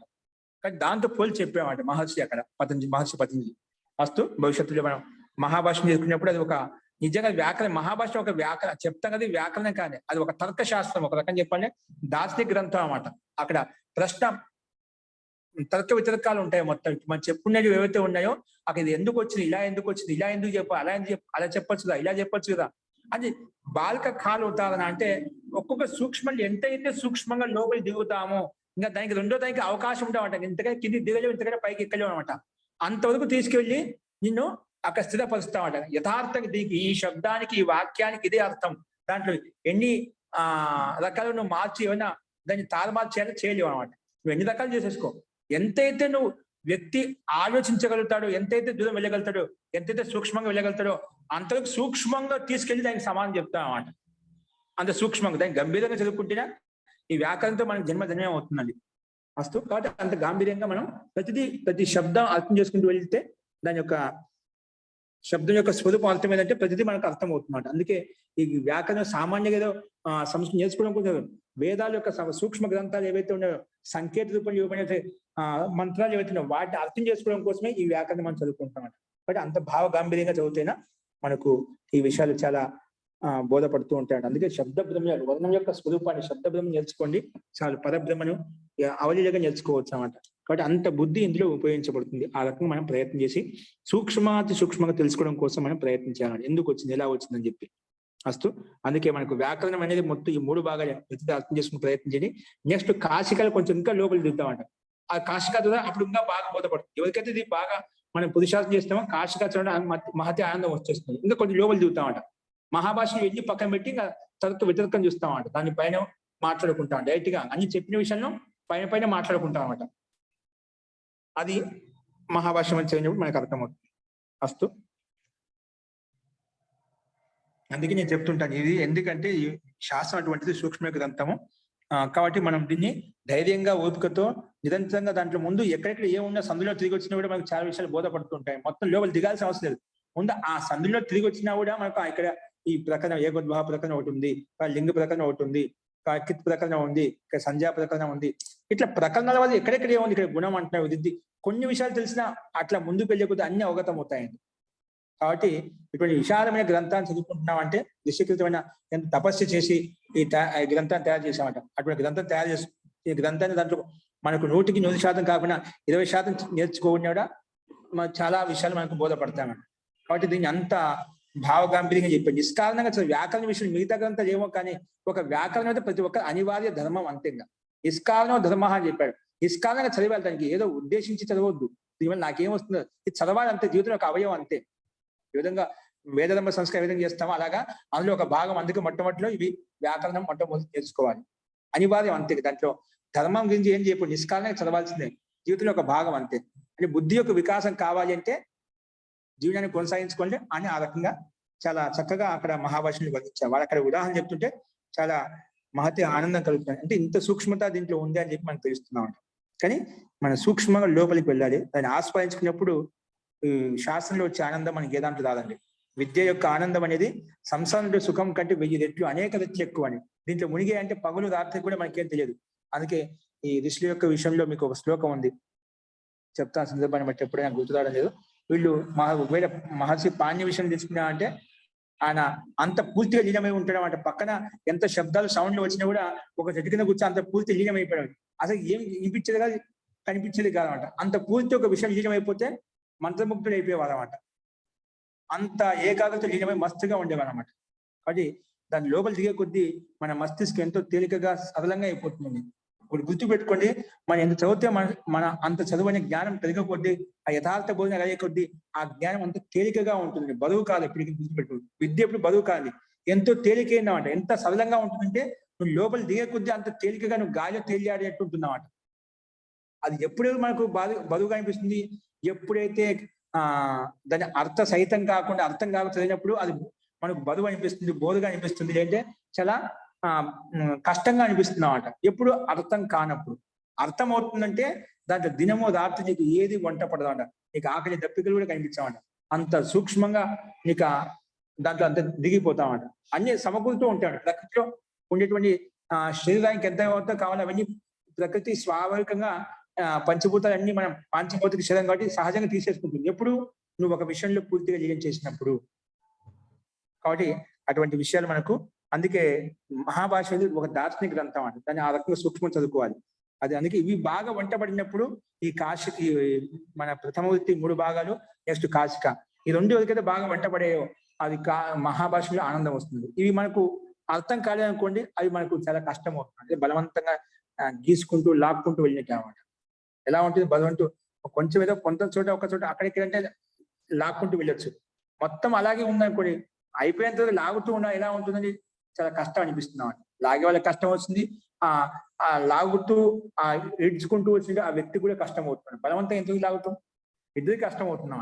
అది మొదలు వదిలేస్తావు, ఇది చాలా కష్టం అంటే మన వశం కాదు, ఇది మనం చదువుకునేది కాదు, ఏదో బ్రహ్మచారులు సన్యాసులు వాళ్ళకే అండి, మనకేం వేస్తుంది, మనకే వస్తుంది అని మనకు దాన్ని ఉపేక్షిస్తాం. కాబట్టి మనము ఒక అడుగు ముందు వేసాం, దాన్ని నిరంతరంగా ఒక ఋషికృత గ్రంథాన్ని ఒక ఎంతో గర్వపడాలన్నమాట. ఈ రోజుల్లో ఈ కలియుగంలో కూడా మన ఋషికృత మూల గ్రంథాన్ని చదువుకుంటున్నాం, మూల గ్రంథం కూడా మనకు ఉంది, అది ఎంతో గర్వపడాలన్నమాట. అటువంటి గ్రంథాన్ని ఒక ఋషి తపస్సు ద్వారా ఆత్మ సాక్షాత్కారం చేసే గ్రంథాన్ని చదువుకుంటున్నాం అంటే. గర్వం అంటే ఇక్కడ అభిమానం ఉండకూడదు, అభిమానం ఉండకూడదు, ఒక జిజ్ఞాస భావన కలిగి ఉండదు. తెలియకుండా ఒక్కోసారి చాలా మటుకు ఏమవుతుందంటే ఒక కావ్యశాస్త్ర సాహిత్యంలో ఒక శ్లోకం వస్తున్నాడు హితోపదేశంలో, ఎవరి దగ్గరికి అయితే ధనం వస్తుందో, ఎవరి దగ్గర అయితే విద్య వస్తుందో తెలియకుండా అహంకారం వచ్చేస్తుంది, అహంకారం ప్రవేశిస్తున్నమాట. ఏంటి? ఎవరి దగ్గర ధనం వచ్చినాక మతం వచ్చేస్తున్నా, తెలియకుండా వచ్చేస్తున్నమాట, అని స్వాభావిక ధర్మం అంటది. అలాగే విద్య వచ్చినా తెలియకుండా అహంకారం వచ్చేస్తున్నమాట. నేను పెద్ద చదివేశాను, నాకు ఇవన్నీ శాస్త్ర జ్ఞానం ఉంది, పెద్ద పండితుడిని, నాకు పెద్ద మంచి ప్రతిష్ట ఉంది, పేరు ఉంది, ఒక తెలియకుండా అహంభావన వస్తుందన్నమాట. అది వస్తుంది కానీ ఎప్పుడోసారి కింద పడేస్తున్నామట. అలాంటి మిథ్య అభిమానం ఉండకూడదు అన్నమాట. గర్వపడడం అంటే నేను ఇలా కూడా మనసులో అనుకోకూడదు, ఒక తెలియకుండా మనం చెప్తున్నా అది తెలియకుండా ప్రవేశిస్తున్నాడు. నేను పెద్ద వ్యాకరణ శాస్త్రం చదువుతున్నా అండి, నేను దర్శనాలు చదివేస్తున్నాను, న్యాయం అయిపోయింది, సాంఖ్య అయిపోయింది, యోగం చదివేశా అండి. అలా ఉండదు. మనం ఎంత విద్య చేసుకుంటే అంత మళ్ళీ వైరాగ్యం వస్తుంది, వినమ్రత వస్తుందన్నమాట. అవన్నీ ధర్మయుక్తమైనటువంటి ఈశ్వరాజ్ఞానుకూలంగా ఉండాలి మన ఆచరణ వ్యవహారాలు. అభిమానయుక్తంగా ఉండకూడదు, సరళంగా వినమ్రంగా ఉండాలి. అప్పుడు నిజంగా మనం చదివిన విద్య సార్థకమైనటువంటి. మళ్ళీ ఇవన్నీ కనిపిస్తున్నాయంటే మళ్ళీ ఇంకా విద్యలో ఎక్కడ లోపం ఉంది అంటే ఇంకా పూర్తిగా యథార్థంగా తెలుసుకోలేదు అనమాట. దాన్ని మిథ్య అభిమానంలో ఉండకూడదు, తెలియకుండా ఒకసారి ప్రవేశిస్తున్నాడు, దాన్ని కూడా గమనిస్తున్నాడు. మిథ్య అహంకారం ఉండకూడదు, నాకు అన్ని తెలుసు అని. మనం ఏదో సామాన్యంగా ఒక పరిచయం తెలుసుకున్నాం, మనం పూర్తిగా మనకు కూడా తెలియదామంట. కానీ ఆ మార్గంలో ఉన్నాం, ఆ ప్రయత్నంలో ఉన్నాం, ఎప్పుడో ఒకసారి తెలుసుకుంటామైతే ధైర్యం అయితే ఉంది. ఖచ్చితంగా ఆ లైన్ లో నిలబడ్డాం. ఋషి యొక్క మార్గం, పద్ధతి, ప్రణాళిక, వైదిక వాంగ్మయ సిద్ధాంతం, ఋషి ప్రణీతమైనటువంటి క్రమ విధానం ఏదైతే ఉందో ఆ మార్గంలో వెళ్తున్నాం. కానీ ఒకదో లైన్ లో ఉండండి, ఎప్పుడోసారి చదువుకుంటాం, గమ్యాన్ని చదువుకుంటాం, ఇదైతే వాస్తవం. ఎక్కడో అక్కడిక్కడ ఉండడం కంటే ఒక లైన్ లో కనీసం ఒక మంచి మార్గంలో, ఒక ఋషికృత మార్గంలో మనం వచ్చాం కాబట్టి అది ఖచ్చితంగా ఒకసారి గమ్యస్థానం తెలుసుకుంటుందని మనకు ఆ నమ్మకం అయితే ఉంటుందన్నమాట. కాబట్టి అలాంటి మిథ్యా అభిమానం కోసం వస్తుంటుంది. అలా మిథ్యా భ్రమణుడు ఇంకా తెలుసుకోవాలి. నిజంగా నీకు జ్ఞానం వస్తుందంటే నీ ఆచరణ వ్యవహారం అంతా మారిపోతుంది. విద్య అనేది శుద్ధంగా సాత్విక ప్రవేశించినప్పుడు. అవి లేవంటే మనలో ఇంకా తెలుసుకోవాల్సిందే, ఆచరించాలి చాలా ఉందన్నమాట. కాబట్టి అన్ని ఒకేసారి రావు. అది విద్య వచ్చినంత మాత్రం అందరూ ఆచరణ ఉండాలని దూరం లేదు, ఆచరణ ఉన్నంత మాత్రం అందరూ భగవంతుడికి ప్రీతియుక్తమై ఉంటాయని చెప్పలేమండి. లాస్ట్ మనకు భగవంతుడి యొక్క అనుగ్రహం కలిగేంత వరకు ఎన్నో రకరకాల అవంతుల భేదాలు ఉంటాయండి. అంటే ఎంత చెట్టుకు అంత గాలి అన్నట్టుగా ఎంత వ్యక్తి పైకి వెళ్ళకపోతే ఆ పైకి వెళ్ళకపోతే అక్కడక్కడ సమ బ్యాలెన్స్ ఉంటుందన్నమాట, సమానంగా ఉంటామన్నమాట. వాటిని ఎదుర్కొంటూ పోరాడుకుంటూ మనం ఆత్మానుగ్రహాన్ని, పరమాత్మ యొక్క అనుగ్రహాన్ని పొందాల్సి ఉంటుంది అన్నమాట. కాబట్టి మనకు పరమాత్మ యొక్క అనుగ్రహం ఎప్పుడైతే కలుగుతుందో అప్పుడే మనకి యథార్థంగా వైరాగ్యం కలిగి ఆత్మ సాక్షాత్కారం, పరమాత్మ సాక్షాత్కారం తెలుసుకోవచ్చు. నిజమైన యథార్థ విధిని తెలుసుకున్నట్టుగా అవుతుందండి. అందుకే నారదుడు అంటాడు, మనకు ఉపనిషత్తులు వస్తున్నామట, నేను అన్ని వేదాంగాలు మొత్తం చదువుకున్నానండి, అన్ని శాస్త్రాలు అధ్యయనం చేశాను, కానీ నాకు ఆత్మ సంతృష్టి కలగడం లేదు. ఇన్ని చదివినా కూడా ఈ విద్య చదివాను, ఆ విద్య చదివాను అని చెప్పి ప్రజాపతి దగ్గరికి వెళ్తే ఏం చదువుకున్నట్టు ఇవన్నీ అన్ని శాస్త్రం చెప్పారు, పురాణాలు, 18 పురాణాలు, వేదాలు, బ్రాహ్మణ గ్రంథాలు, వేదాలు అన్ని చదువుకున్నా అండి, ఆయన నా ఆత్మ సంతోషించండి, ఆత్మ సంతృష్టి లేదన్నమాట. అంటే ఇన్ని చదివినా కూడా నాలో ఆ బరువు, ఆ బ్యాలెన్స్ రావడం లేదన్నమాట. చదువుకున్నా అంటే ఒక తెలియని ఒక మనలో బరువు వస్తుందండి, అంటే దాంట్లో ఒక అస్తిత్వం వస్తుందన్నమాట. అది మనలో పూర్తిగా ప్రవేశించింది, ఆ విద్య ప్రకాశించిందంటే ఆ ప్రకాశం వచ్చినప్పుడు నీలో ఉండే మొత్తం బాడీ యొక్క లాంగ్వేజ్ కాబట్టి నీ యొక్క అస్తిత్వ స్వరూపం మారిపోతున్నాం అండి. నిజంగా పూర్తిగా ప్రవేశించింది. అవి ప్రవేశించే ఎక్కడో మనకు లోపాలు ఉన్నాయి, వాటిని పూర్తిగా ఆచరించాలన్నమాట. అందుకే నేను శబ్దవిత్తు అయినా కానీ బ్రహ్మవిత్తు కాలేదు. బ్రహ్మవిత్తు కావాలంటే నువ్వు మళ్ళీ దాన్ని ఆచరించినప్పుడు, దాన్ని మనం ఫాలో అయినప్పుడు, పూర్తిగా యథావిధంగా చేసినప్పుడు మనం నిజంగా బ్రహ్మవిత్తు కాగలుగుతాం. అంటే శబ్దవిత్తే మనం అంతా కూడా, కానీ ఆ ప్రయత్నం ఉన్న ఎప్పుడో సమయం చేరుకుంటే నమ్మకం అయితే ఉంది. కాబట్టి శబ్దవిత్తు కాకుండా బ్రహ్మవిత్తు అయినప్పుడే ఆత్మ సంతృష్టి కలుగుతుంది. మనం చేసిన కర్మకు ఆత్మ సంతృష్టి ఎప్పుడు వస్తుందంటే ప్రసన్నత కలగాలి. ఈ ఒక ధ్యానం చేసినా, ఒక పని చేసినా, ఒక విద్య చదివినా ఆత్మలో ప్రసన్నత కలిగిందంటే మనం చేసే పని మంచిగా ఉంది, మంచిగా నడుస్తుంది చెప్పి తెలుస్తున్నాం. అంటే ఆ పని పట్ల, ఆ వృత్తి పట్ల మళ్ళీ ప్రేరణ కలుగుతుంది, ఆ పని చేయాలని చెప్పి. అలాగే ప్రేరణ కలుగుతుందంటే మన మార్గం చక్కగా నడుస్తున్నట్టు. అలానే ప్రేరణ కలగడం మీద ఆ వస్తువు పట్ల, ఆ విద్య పట్ల, ఆ శాస్త్రం పట్ల అంటే మనలో ఎక్కడ ఇంకా లోపం ఉంది. తగిన అంత పురుషార్థం చేయడం లేదు. అది పురుషార్థం పెంచుకోవాలి. అవన్నీ మనకు కనిపించడం లేదంటే మనకు యథార్థ బోధన జరగడం లేదు. కాబట్టి మన వ్యవహారమే, మన సాధన పద్ధతే, మన క్రియాకలాపాలే, మన చేష్టలే అన్ని మనకు ఏ మార్గంలో వెళ్తున్నామా, సరైన మార్గంలో వెళ్తున్నామా, సరైన మార్గంలో వెళ్ళడం లేదా అది మనకే తెలుస్తుంది. సూక్ష్మం కొంచెం ఆలోచిస్తున్నా మన పద్ధతి ఏంటి, మన నేర్చుకునే విధి విధానం ఏంటి, ఏ రకంగా ఉన్నాం, ఏ స్థితిలో ఉన్నాం, ఎంతలో ఉన్నాం, ఇంకా ఎంతలో తెలుసుకోవాలి. ఇంతవరకు ఏం తెలుసుకున్నాను,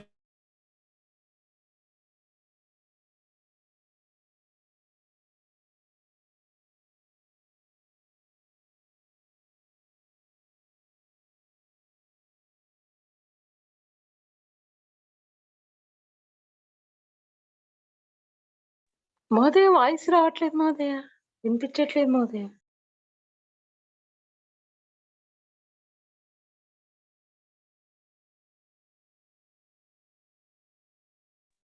మీ పేరేమంటండి? నమస్తే జీ. డాక్టర్ సాబ్, హోమియోపతి డాక్టర్. అమ్మా మీనా అమ్మా. Meena, very good. రేపు ఉందా మీకు పండుగ? లేదమ్మా. శ్రావణ లేదా? అందరు కొంతమంది చేసుకుంటారు కదా, మరి గురువు గారికి ఎంతగానో చేసినానికి ఏమన్నా ఇస్తుందా? హాలిడే అడుగుదామనా శుక్రవారం అందరు అడుగుదామంటే అడుగుదామమ్మా. పండగ ఉన్నా లేకున్నా అందరికి ఉంటుంది కదమ్మా. చాలా తక్కువ మందికి ఉండదు కానీ చాలా మందికి. మరి ఇవ్వాల్సిన అవసరం లేదు, చెప్పాల్సిన అవసరం లేదు. వాళ్ళే ఇస్తే మనకి ఎంతగానో కదండి. రేపు మార్నింగ్ హాలిడే ఇచ్చారు కదా, 8 మార్నింగ్ 8 to 9 క్లాస్ ఇచ్చారు కదా హాలిడే. ఇచ్చేసారా? రేపు మార్నింగ్ మటుకు ఇచ్చేసారు. వాళ్ళు నేను అడిగాను హాలిడే ఇచ్చారు రేపు మార్నింగ్. నైట్ మటుకు ఇవ్వలేదు. నైట్ ఎందుకు, అప్పటికి అయిపోతుంది కదా అని అడిగారు. అంటే అందరూ అయిపోతుంది అన్నారు. అంటే కష్టపడి పని చేసింటాం కదా, అందుకని అలసిపోయి ఉంటాం కాబట్టి మాకు హాలిడే కావాలని అడగాలి. అడుగుదాం తప్పకుండా. అప్పుడు అడగాలన్నమాట. కష్టపడి పని చేసింటాం మహోదయ పొద్దున్న నుంచి, ఇంకా మళ్ళీ మీ క్లాస్ లోకి వస్తే కూర్చొని నిద్రపోతాం మేము, అందుకని వద్దు మహోదయ అని చెప్పాలి. అడుగుదాం అప్పుడు అడుగుదాం. మార్నింగ్ 8 to 9 న్యాయ దర్శనం మటుకు ఇచ్చేస్తారు. సాయంత్రం పేరెంటాలు ఉంటాయి. సాయంకాలం పేరెంటం ఉంటుంది. అది సాయంత్రం అడగాలి, పొద్దుటి కంటే కూడా. అదే నేను మర్చిపోయిన అడగడం. పేరెంట్ అవి ఉంటాయి కదా, పూజ 8 గంటలకి 8 to 9 కదా, ఒకవేళ అయిపోతుందేమో, అందరూ వస్తారేమో అనుకున్నాను. సాయంత్రం అడగండి. క్షమ్యతామండి, వినిపిస్తుందండి? మధ్యలో ఏదో చేయి తగిలి మధ్యలో ఆగిపోయింది. వినిపిస్తుంది మహోదయ. ఓకే అండి.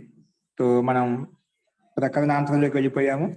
సందర్భాన్ని బట్టి ఏదో వచ్చింది కానీ సందర్భాన్ని బట్టి వేరే విషయాలు చెప్పాను. అస్తు ప్రేరణాకి దృష్టితో చెప్పాను.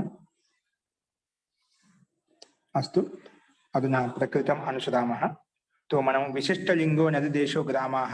విశిష్ట లింగం అంటే భిన్న భిన్న లింగాలు ఉన్నటువంటి నదివాచక శబ్దాలు, భిన్న భిన్న లింగాలు ఉండే దేశవాచక శబ్దాలు ఏవైతే ఉన్నాయో వాటి మధ్య జరిగే ద్వంద్వ సమాసం ఏకోద్భావం అవుతుంది. కానీ గ్రామవాచక శబ్దాన్ని వదిలిపెట్టి అని చెప్పాము. అదేవిధంగా ఉదాహరణ మనం చూసాము. ఒక్క సూత్రం చిన్న చెప్పుకొని మనం ముగిద్దాము ఈ పాఠాన్ని.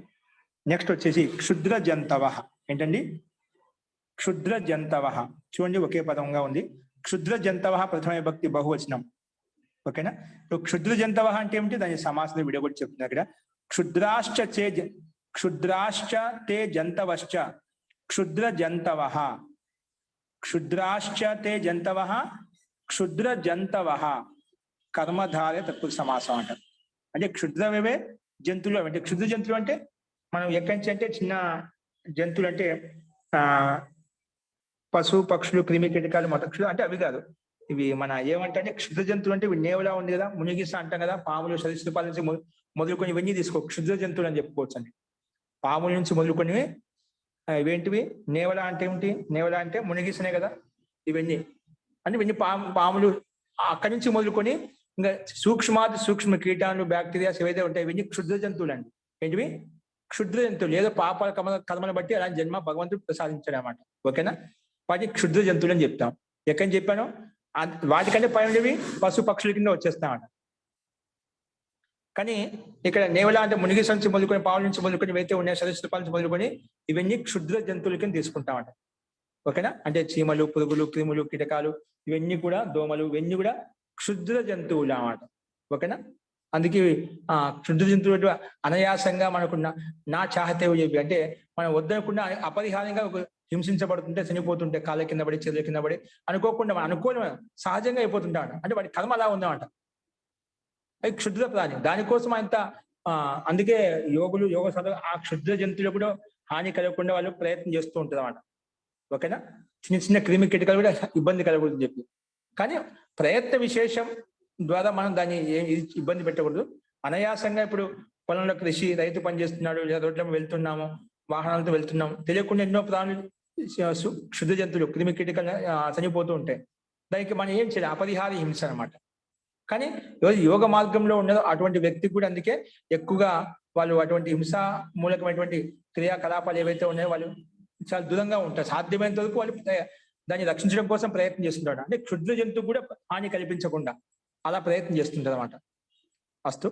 సో క్షుద్ర జంతవ అంటే అవి సరీసృపాల నుంచి మొదలుకొని మొసలి మునిగేసి నుంచి మొదలుకొని ఇంకా సూక్ష్మాది క్రిములు, కీటకాల, దోమలు ఏవైతే ఉన్నాయో వాటిని క్షుద్ర జంతువుల కింద తీసుకుంటామట. అస్తు. సో ఇక్కడ అనువృత్తి వచ్చి ద్వంద్వ, ఏకవచనం, 2 పదాలకు అనువృత్తి వస్తుంది. అర్థ క్షుద్ర జంతు వాచీనాం శబ్దానాం అంటే క్షుద్ర జంతువులు ఏవైతే ఉన్నాయో అటు క్షుద్ర జంతు వాచినాం శబ్దానం ద్వంద్వ ఏకోద్భవతి. అంటే క్షుద్ర జంతువులు ఏవైతే ఉన్నాయో, క్షుద్రవాచి ప్రాణులు ఏవైతే ఉన్నాయో వాటి మధ్య పరస్పరం ఏదైతే ద్వంద్వ సమాసం చేస్తామో అటువంటి ద్వంద్వ సమాసం కూడా ఏకోద్భావం అవుతుంది. ఓకేనా? క్షుద్ర జంతువాచీనాం శబ్దానాం ద్వంద్వ, ఈ శబ్దాల యొక్క ద్వంద్వ సమాసం అవుతుందో అది కూడా ఏకవద్భావం అవుతుంది. అంటే ఏకస్య అర్థస్య వాచకో భవతి. అందులో ఉదాహరణ మొట్టమొదటి యూకాశ్చ లిక్షాశ్చ. యూకాలిక్షం. యూక అంటే ఇప్పుడు మనకు చేనులు, మన తల వెంట్రుకల్లో కొన్ని మనకు అవేమంటే పేండ్లు అంటాం కదా, పేండ్లు, దోమలు ఉంటాయి. దోమలు అంటున్నాయి, పేండ్లు అనేది ఇంకేమని అంటామా? మనకు కొన్ని ఉంటాయి నెత్తిలో ఉండేటువంటి స్వేదజాలు. ఓకేనా? యూకాశ్చ లిక్షాశ్చ అంటామట. అంటే పశువుల్లో కొన్ని అవి కొంచెం పెద్ద లావుగా ఉంటాయి, మనుషుల్లో కొంచెం చిన్నగా సూక్ష్మంగా ఉంటాయి. యూకా లిక్షాశ్చ అని చెప్పి చెప్తామంట. కొన్ని క్షుద్ర ప్రాణులు, క్షుద్ర జంతువులు అన్నమాట. యూకాశ్చ లిక్షాశ్చ వీటి మధ్య ద్వంద్వ సమాసం ఏకోద్భావం అయిపోయింది. అందుకే యూకా లిక్షం. ఇప్పుడు యూకా అనేది ఒక ప్రాణి, లిక్ష అనేది ఒక ప్రాణి, 2 ప్రాణులు కదా. సో ద్వివచనంలో రావాలి. ద్వితీయ వివక్ష ఉంటే ఇది ఏకోద్భావం చేసింది. ఏకోద్భావం చేయడం యూకా లిక్షం సమస్త పదం ఏకస్య అర్థస్య వాచకం అయిపోయింది అన్నమాట. యూకా లిక్షం అంటే నెత్తిలో ఉన్నట్టు పేండ్లు, ఇంకా దాంట్లో రకరకాలుగా ఉంటాయండి. ఓకేనా? అవి పశువుల్లో అయితే ఇంకొంచెం భిన్నంగా లావుగా ఉంటాయన్నమాట. సో దీంట్లో ప్రజాతి భిన్న భిన్నంగా ఉంటుందన్నమాట. అవి తీసుకోవాలి. అలాగే దంశమశకం అంటే దోమలు. కొన్ని దోమలు కూడా రకాలు ఉంటాయండి. కొన్ని దంశం అంటే కొడుతూ ఉంటాయి, కొన్ని కదుస్తూ ఉంటాయి. అలాగా దంశం చేసే దోమలు ఉంటాయి ఎక్కువ. మశకాలు దంశమశకం. దంశశ్చ మశకశ్చ దంశమశకం. ఇక్కడ దంశించేవి కొన్ని ఉన్నాయి, దోమలు కొన్ని ఉన్నాయి. దాంట్లో ప్రకారాలు భిన్న భిన్నంగా ఉన్నాయండి. ఓకేనా? వీని క్షుద్ర జంతువులు, వీటి మధ్య జరిగే ద్వంద్వ సమాసం ఏకోద్భావం అయిపోయింది. అందుకే దంశమశకం అని చెప్పి చెప్పుకున్నాం. అలాగే కీట పిపీలికం. కీటాలంటే క్రిములు, అంటే చిన్న చిన్న కీటకాలు. పిపీలిక అంటే చీమలు, చిన్న చిన్న చీమలు ఉన్నాయి కదా అవి. కీటశ్చ పిపీలికాశ్చ కీట పిపీలికౌ అలా ఉండాలి. ఇలా కీట పిపీలికే, పిపీలిక శబ్ద స్త్రీలింగం కాబట్టి ద్వివచన వివక్ష ఉంటే ఈ సూత్రం శుద్ధ ప్రాణివాచి శబ్దాల యొక్క ద్వంద్వం కూడా ఏకోద్భావం అవుతుంది. అందుకే ఏకస్య అర్థస్య వాచకమైంది కాబట్టి కీట పిపీలికం అని చెప్పి సమస్త పదం ఏకవచనంలోకి వచ్చిందన్నమాట. కీట పిపీలికం. ఇవన్నీ క్షుద్ర జంతువాచి శబ్దాల మధ్య ద్వంద్వ సమాసం ఏది చేశామో అక్కడ కూడా ఏకోద్భావం అయిపోయింది. అందుకే అన్నిట్లో 2 ఉన్నాయి కాబట్టి ద్వివచనం ప్రాప్తం అవుతుంటే మన ప్రకృత సూత్రం వచ్చేసి లేదా ఏకవద్భావం అవుతుంది. అంటే ఏకస్య అర్థ 2 కలిసి ఏకస్య అర్థస్య వాచకమే అవుతాయి. అలాగే సమస్త పదం ఏకవచనం పెట్టామన్నమాట. ఓకేనా? అది దీని యొక్క తాత్పర్యం. అస్తు. సో ఇప్పుడు చెప్పిన పాఠంలో ఇంకా ఎవరికైనా ఏమైనా సందేహాలు చెప్పండి.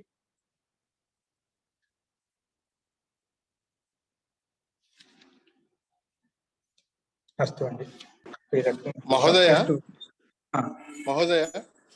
చెప్పండి. కీట పిపీలకం అన్నప్పుడు ఒక కీటకము ఒక పిపీలకము అని అర్థం వస్తుందా, లేకపోతే ఎక్కువ కీటకాలు ఎక్కువ పిపీలకాలు అని వస్తుందా? సామాన్యంగా ఏకవచనం తీసుకున్నాం. సామాన్య ఏకవచనం తీసుకున్నాము. అప్పుడు ఎక్కువ బహుత్వ వివక్ష అవుతుంది. బహుత్వ వివక్ష ఉన్నప్పుడు కూడా మనం ఏకోద్భావం చేసేసుకుంటామండి. కానీ అప్పుడు బహువచనం చెప్పాల్సి వస్తుందాం కదా, కీటకాలు పిపీలకాలు. కీటాశ్చ పిపీలికాశ్చ అలా చెప్పుకుంటాం. అది మామూలుగా చెప్తాము. రెండు కలిపి ఏకోద్భావం అయినప్పుడు అప్పుడు ఏమొస్తుంది, ఆన్సర్ ఏమొస్తుంది? అదే వస్తుంది, కీట పిపీలికం వస్తుందండి. అప్పుడు కూడా కీటకాలు పిపీలకములు కలిసినప్పుడు కూడా పిపీలకమే వస్తుందా? పిపీలికం వస్తుంది. బహుత్వ వివక్ష ఉన్నా ద్విత్వ వివక్ష ఉన్నా అక్కడ ఏకోద్భావం అవుతుంది. ఏకశబ్దస్య వాచకాలు అవుతామండి. సామాన్య కథను చెప్పేసాం ఏకోద్భావం. ఆ ఏకవచనంతో కూడా ప్రభుత్వ అర్థం తెలుసు. సామాన్యంగా క్షుద్ర జంతువులు చెప్పేసాం అంటే సమూహం మొత్తం వచ్చేస్తున్నాం అంట. సరే అండి, అలాగే అలాగే, ధన్యవాదాలు. ప్రాధాన్యత ఇచ్చి చెప్పామంట. ఆ క్షుద్ర జంతువులు కాబట్టి వాటికి ప్రాధాన్యత ఇవ్వనమాట. ఆ లోకంలో, సమాజంలో, సాహిత్యంలో వాటి ఏకస్య అర్థస్య వాచకాలు ఎక్కువగా ఉంటాయన్నమాట. ఆ రకంగా చెప్పబడింది, ఆ రకంగా వ్యవహరించబడింది కాబట్టి ఆ రకంగా తీసుకొని ఎక్కడెక్కడ ఏ విశిష్టమైన సందర్భాలు ఉన్నాయో ఆ సందర్భ విశేషాలు మనం చెప్పుకుంటూ వస్తున్నాం. అంటే దీని అర్థం నపుంసకలింగం ఏకవచనంలోనే జవాబు ఉంటుంది దానికి, ఏకోద్భావం అయినప్పుడు. అవి ఒకటైనా లేకపోతే అనేకమైనా కానీ, అంతే కదండి? అనేకమైన రెండైనా మూడైనా ఎన్నున్నా కూడా అనేకమైనా కూడా అది దాని జవాబు మాత్రం అది నపుంసకలింగము ఏకవచనంలోనే ఉంటుంది. అది అంతే, అర్థమైంది. అలా, ధన్యవాదాలు. తర్వాత ఏషాంచ విరోధ శాశ్వతిక, కొందరికి జన్మజాతు వైరభావం ఉంటుందంట. అవి ఏంటో మనం తెలుసుకుందాం. ఇప్పుడు పిల్లులకు ఎలుకలకు జన్మజాత విరోధం ఉంటుంది. అలాగే చాలా ఉన్నాయి ప్రాణులు, జంతువుల్లో. పాముకి కప్పకి జన్మజాత వైరభావం అనమాట. అది జన్మతోనే వైరభావం అనమాట. దాంట్లో అది స్వాభావిక ఆహారం ఏదంట కదా,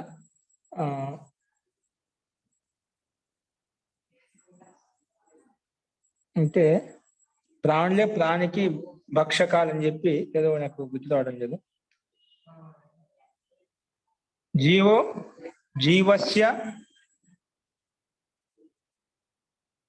జీవస్య భోజనం అన్నిటిగా ఒకటి ఇక్కడ ఉంది అన్నమాట వాక్యం. జీవమే జీవానికి భక్షకంగా ఉంటాయి. ఒక జీవి ఇంకో జీవికి ఆహారంగా ఉంటుంది అన్నమాట. ఓకేనా? అని కొంతమంది మన వాళ్ళు మాంసాలను తినే వాళ్ళని దీన్ని తీసుకొస్తుంటామంట. జీవస్య భక్షక అంటున్నాం కదా, ఒక జీవి ఇంకో జీవిని తింటే ఏమవుతుందని చెప్పి చాలా మంది మాంసాలు చేస్తూ ఉంటారు.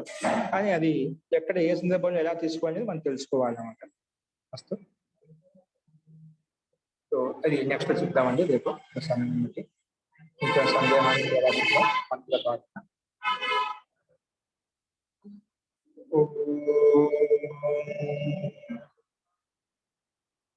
సర్వే భవంతు సుఖినః, సర్వే సంతు నిరామయాః, సర్వే భద్రాణి పశ్యంతు, మా కశ్చిత్ దుఃఖభాగ్ భవేత్.